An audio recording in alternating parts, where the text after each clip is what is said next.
Kita na bukti sa loob. Dato na ka.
ਬਲੈਤ ਮੂਲ ਕਾਮਨਾ ਜੇ ਤੂੰ ਭਾਵੇਂ ਜਲ ਪਾਰ ਹੋਵਣਾ ਜੇ ਤੂੰ ਭਾਵੇਂ ਜਲ ਪਾਰ ਹੋਵਣਾ ਜੇ ਤੂੰ ਭਾਵੇਂ ਜਲ ਪਾਰ ਹੋਵਣਾ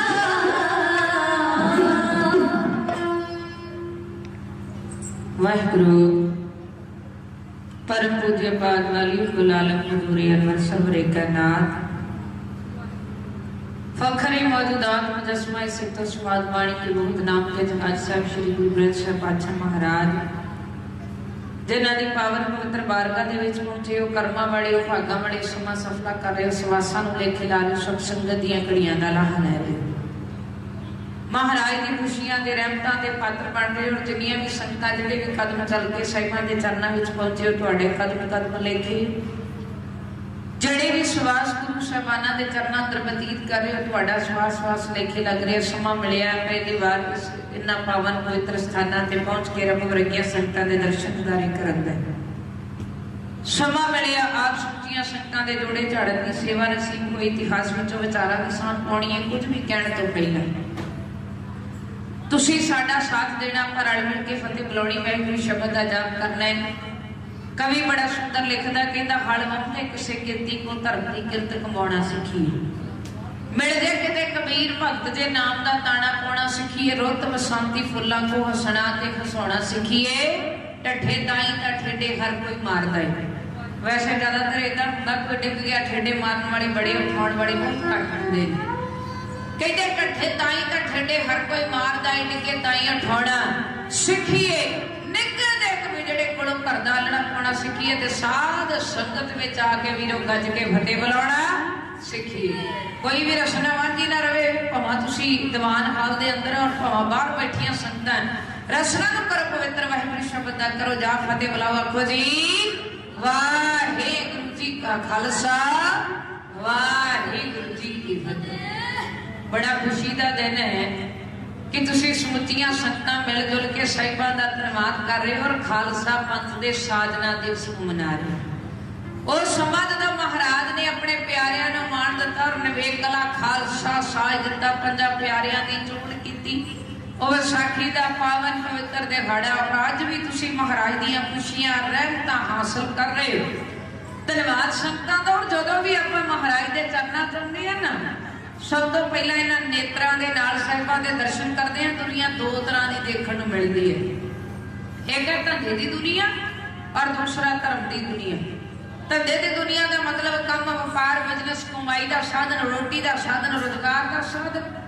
और धर्म की दुनिया की गल करिए रब ना परमात्मा ना वाहिगुरू ना निरंकार ना जुड़ना और धर्म की दुनिया चाहिए असीं गुरु ना जुड़ते हैं तो धर्म की दुनिया अंदर पहुंचे और जब महाराज के चरना चौने सब तो पहला इन्हां नेत्रां दे नाल साहिबां दे दर्शन करते हैं दर्शन परसिया गुरु का जन्म मरना दुख जाए नमस्कार करते हैं मत्था टेकते हैं कोई मर्यादा नहीं मत्था क्यों टेकिया जाता समा मिलिया मैं अगे जाके भी विचार करांगी ये जो मस्तक है असीं गुरु चरना च लाउने इहदा कोई मतलब है सिर झुकाउने इहदा भी कोई मतलब है आप महाराज के चरना चाहते और जिथे बाणी का कीर्तन हो रहा हो रब्बी जाप हो रहा हो तहां पे उठ जाए कीर्तन तेरा महाराज जिथे तुहाडा नाम लिया जाता है बाणी पढ़ी जाती गुणगान होंदा कीर्तन होंदा उत्थे स्वर्ग की अवस्था बन जाती उथे सचखंड की अवस्था बन जाती ते सचखंड च कौन रहिंदा सचखंड वसै निरंकार सचखंड दे विच निरंकार रहिंदा है कई बारी लोग पूछते जी निरंकार कौन है आप पहली बारी किसी इंसान को देखा ना पता लग गया उसका चेहरा इदा है महांदरा इदा का निरंकार का कितना पता लगे निरंकार कौन है महाराज सवाल भी करते और जवाब भी देते जिन्होंने नहीं पता ना निरंकार कौन है सुन लियो वाहो वाहो बाणी निरंकार है जिथे जाए वह मेरा सतगुरु सुल्तान सुहावा अज तुसी गुरु चरना अंदर चौंकड़े ला के बैठे हो रब नूं प्राप्त करना सेवा और सिमरन नूं महानता दित्ती गई सेवा तुसी हथी करदे हो सिमरन करदे हो सेवा माया दे नाल भी करदे हो जिहड़ी चीज तुहानूं चंगी लगदी उहदे नाल भी सेवा करदे हो और जदों रब दी गल आवे फिर रब नूं प्राप्त कर लई भगती करनी पैंदी है सिमरन करना पैंदा और भगती दी गल आवे ते मन दी गल आउंदी है और मन ते जेकर एकाग्रता है ते फिर भगती होवेगी ना जेकर मन का टकाव है तो फिर रब के नाल जुड़िया जाएगा और बड़े भागा वाले प्राणी जिहड़े साहिबां दे चरना चाहुंदे ने कोई रब का प्यारा साधु बैठा सी ते कोई मेरे वर्गा आम इंसान चले गया किते चोर नूं चोर ते साध नूं साध चंगा लगदा है। और रब दा प्यारा बैठा ते कोई आम मनुख आ गया ते रब दा प्यारा कहण लगा कहंदा एक इंसान नूं अपने तिन्ना पिछले जन्मां दा ज्ञान हुंदा है। महात्मा कहण लगा ते सुणन वाला हैरान होया कहंदा बाबा जी महापुरुषों मैनूं ते तिन्ना मिंटां दा नहीं पता आउण वालियां तिन्ना घड़ियां दा नहीं पता ते तुसीं कहंदे पिछले तिन्ना जन्मां दा ज्ञान। ਉਹ महात्मा कहन लगा एक इंसान ਨੂੰ ਪਿਛਲੇ ਤਿੰਨਾਂ ਜਨਮਾਂ ਦਾ ਗਿਆਨ ਹੁੰਦਾ। ਉਹ ਕਹਿੰਦਾ ਜੀ ਦੱਸੋ ਮੇਰੇ ਪਿਛਲੇ ਜਨਮ ਬਾਰੇ ਦੱਸ ਦਿਓ। महात्मा कहन लगा वे तू पिछले जन्म च बड़े चंगे कर्म कीते। कहंदा जी ਉਹ ਕਿਦਾਂ? कहंदा चंगे कर्म कीते ਤਾਂ ਹੀ ਤੈਨੂੰ ਮਨੁੱਖਾ ਦੇਹੀ ਮਿਲੀ। ਆਪਾਂ ਇਸ ਮਨੁੱਖਾ ਦੇਹ ਨੂੰ ਅਜਾਇਆ ਹੀ ਗਵਾਉਂਦੇ ਆ ਨਾ ਖਾਣ ਪੀਣ ਪਹਿਨਣ ਹੰਡਾਉਣ ਚ। ਇਹਦਾ ਕੋਈ ਮਤਲਬ ਹੈ ਦੁਨੀਆ ਤੇ ਆਏ ਆ ਤੇ ਰੱਬ ਦੇ ਨਾਲ ਪਰਮਾਤਮਾ ਨਾਲ ਜੁੜਨੇ। ਹੁਣ 84 ਲੱਖ ਜੂਨਾਂ ਚੋਂ ਸਰੀਰਕ ਜੂਨ ਮਿਲੀ ਹੈ। ਅਸੀਂ ਜਾਨਵਰ ਦੀ ਜੂਨੇ ਨਹੀਂ ਪੈ ਗਏ ਬੰਦੇ ਦੀ ਜੂਨੇ ਪੈ ਗਏ। परमात्मा ने सानू इंसान दी जूने पाया। महात्मा कहन लगा चंगे कर्म तेरे तू ये मनुखा दे ही चाया पर तू दूजिया नूं होर भी ज्यादा चंगे काम कीते कर्म कीते। कहंदा जी ओह किदां? कहंदा चंगे कर्म कीते तेरा सिख परिवार च जन्म होया। धर्म कोई भी माड़ा नहीं पर जेड़ा सिख धर्म है नवेकला धर्म है। वो महात्मा कहन लगा पर तू दूसरिया नूं होर भी चंगे कर्म कीते भलाई दे कार्य पिछले जन्मां च कीते। कहंदा ओह किदां? महात्मा कहन लगा तू रब दे नाम लैके रब दे नाम नूं लैके रोटी कमा रिया ना ये भी पिछले कर्मां दी निशानी है। सतदाड़ो हुण तुसीं गुरु घर आए हो कोई 5 रुपए हिस्सा मत्था टेकदा कोई 10 रुपये कोई ज्यादा और जिन्ना भी तुसीं हाजरियां लवाउंदे हो माया लैके आउंदे हो तुहाडीਆਂ कमाईਆਂ विच बरकतां पैंदियां। जिहड़ा अज दा समागम है सामे की पत्ती गुरुद्वारा साहब और ज्यादा सहयोग NRI वीर दे रहे हैं। वो बाहर बैठे विदेशों की धरती ते कमाई कर रहे हैं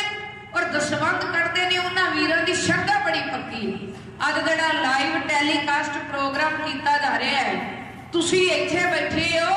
पर बाहर बैठे विदेशों च पता नहीं किन्ने जाने तुहानू देख रहे हैं। विदेशों च किन्ने परिवार किन्नियां भैणां बीबियां किन्ने वीर इस प्रोग्राम नूं सरवण कर रहे हैं। लाइव टैलीकास्ट किया जा रहा है और जो पिंड अंदर कोई भी प्रोग्राम होवे ते जेड़े बाहर NRI वीर बैठे होंदे ने उन्हां दा ध्यान पिंड वाल हुंदा है। फिर घर दे जीआं नूं फोन करके पुछदे ने किदां दा प्रोग्राम रहा वधिया रहा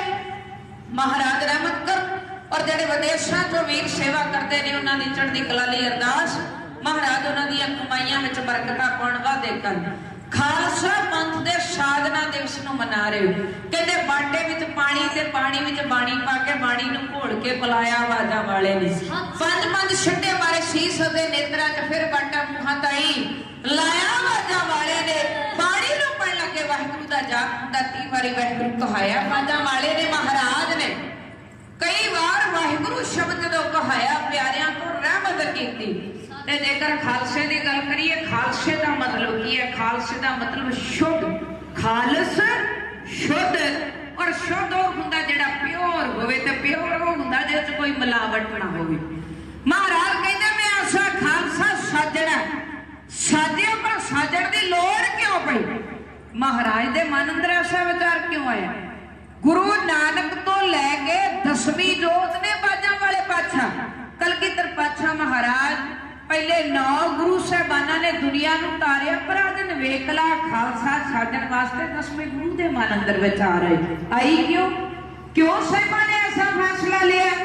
कहते जिस समय साहिबा की उम्र कलगीधर पातशाह महाराज की उम्र पौनी 9 साल की सी ना ते कश्मीर के पंडित आण के रोए सी महाराज जीवन नरक बन गया और औरंगजेब जुल्म करता है जबरदस्ती अपना धर्म सानू कहता भी मेरे धर्म जाओ तो साडे ते घर दीआं धीआं भैणां बच्चियां उन्हां दी इज्जत नूं पत ना देखा कर। जदों रोए कर लाए ते पातशाह उन्हां दा साथ देण लई और औरंगजेब दा टाकरा करन दे लई पहाड़ी गुरु खालसा जी ने पंडित जेड़े कश्मीर दे पंडित उन्हां दा साथ देण लई उन्हां दी मदद करन लई दिल्ली गए और साहिबा ने शहादत दा जाम कीता। जदों गुरु तेग बहादुर पातशाह महाराज शहीद होए ते भाई जैता जड़ा पहुंचिया चांदनी चौक गुरु तेग बहादुर पातशाह महाराज दा खड़े ते शीश और धड़ पिया ते अखां दे विचों हंझू गिर के झड़ी लाती साहिबां दे चरणां ते सिर रख के भाई जैता बड़ा रोया हाथ जोड़ के कहता महाराज मैनूं माफ कर दे तुहाडा शीश भी इत्थे पिया ते तुहाडा धड़ भी इत्थे पिया पर अज नमाणा तुहाडा शीश लैके चलिया है ये शीश हीर कराने ने तुहाडे परिवार तुहाडे महला नु और शहजादे गोबिंद राय नु दर्शन कराने ने एक चादर दे विच साहिबां दा शीश रखिया और सीने नाल लाया भाई दे ताका तो हंजू केर कर तुरे है अनंदपुर साहिब दी धरती गुरु खालसा जी कीरतपुर साहिब दा स्थान और जदों मैं जिक्र करदा वा पहली बार साहिबां दे कोल शीश आया जेड़ा शीश लेके भाई जता जदों पहुंचया ना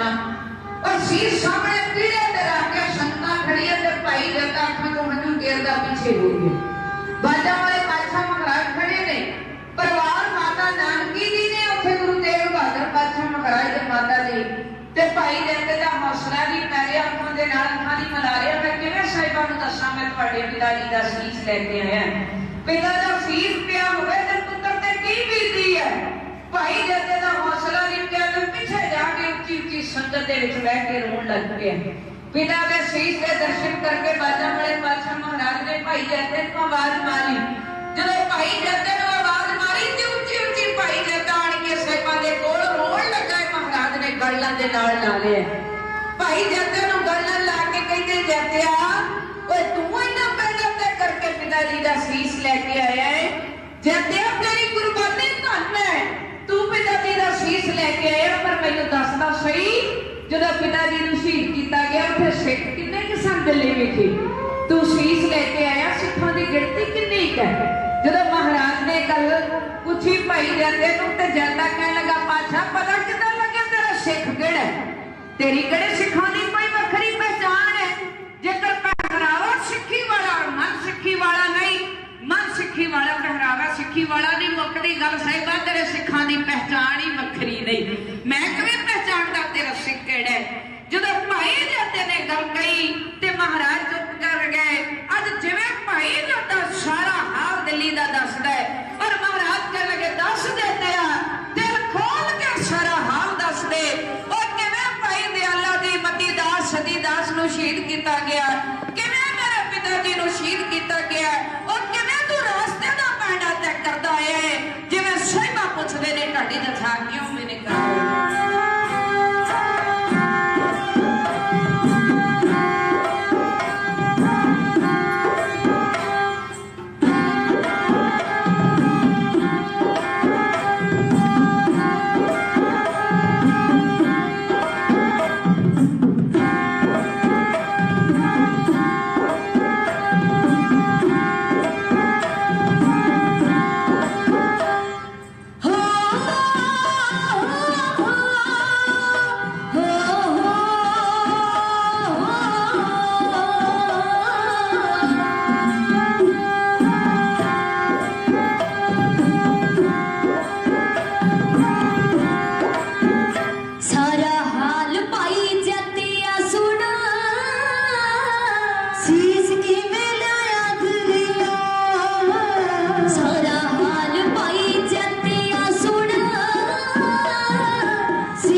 ਨੀ